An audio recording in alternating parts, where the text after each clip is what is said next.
எடுத்து ஏதாவது சமாளி தலைவரே. சொல்லுங்கடா என் சிங்க குட்டிகளா, நீங்க சொன்னது மாதிரியே கரெக்டா தூக்கிட்டீங்க போல. உங்களுக்கு பேசுறதை விட 1,00,000 ரூபாய் எக்ஸ்ட்ரா தரேன். சூப்பர்ரா.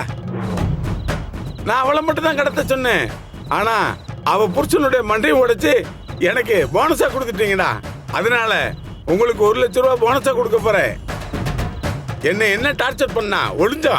இனிமே என் பையன் கல்யாணம் ரொம்ப நல்லபடியா நடக்கும். சார் அது இல்ல சார். நீ எதுவும் பேச வேணாம், நான் ரொம்ப சந்தோஷமா இருக்கேன். என் பையன் கல்யாணம் முடிஞ்ச உடனே வந்துரு. நான் சொன்னது மாதிரி 1,00,000 ரூபாய் போனஸா சேர்த்து தர்றேன். என்ஜாய் பண்ணுங்க. சூப்பர்ப்பா. இனிமே இந்த மாதிரி வேலையெல்லாம் எனக்கு நீங்க தான் ரெகுலரா பண்ணி கொடுக்கணும், புரியுதா? காலையில வந்துருங்க. சரி, போன வைக்கிறேன்.